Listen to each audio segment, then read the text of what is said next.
in regards to the incident between Carmelo Anthony and Austin Metcalf, there are a lot of white people online posting the home address of the Carmelo Anthony family and saying and alluding, I've seen several comments alluding to this, that, oh, it would be a shame if somebody showed up at that address armed with a weapon.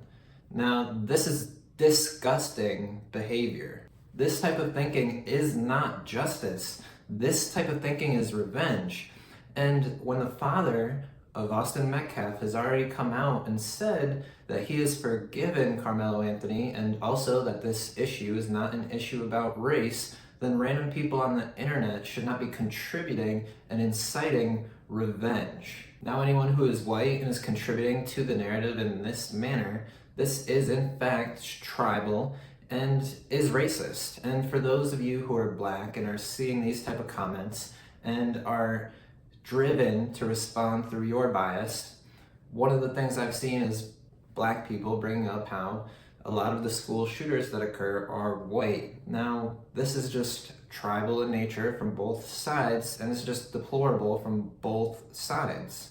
We have to keep the generalizations of other events that have occurred between black and white people out of this issue. We have to keep the information and the discussion about this occurrence specific to this occurrence. So bringing in school shooters or bringing in other events is simply just watering down the true message that we should be talking about in this tragic event, which is that we should be teaching all young men and women too, but all young men, white and black, we should be teaching to resist temptation and succumbing to these emotional acts when in confrontation.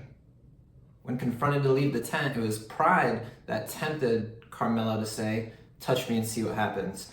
And then it was pride that when Carmelo said this, Austin decided to go ahead and touch him. It was pride that when Carmelo was touched by Austin, Carmelo decided to pull out a knife and then stab Austin. Instead of these white and black racist conversations, what we should be taking away from this occurrence and teaching all of our youth is that there's a level of emotional intelligence that we can utilize in these situations to de-escalate the confrontation. When Carmelo was confronted to leave, he simply could have just left.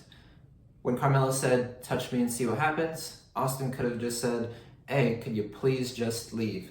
And could have resisted the temptation to touch Carmelo. And when Carmelo was touched by Austin, well, Carmelo could have just urgently got out of the area and left the scene. Instead, pride took over in multiple stages of this event and now has ruined the life of two young boys. And this has nothing to do with race, it has to do with pride.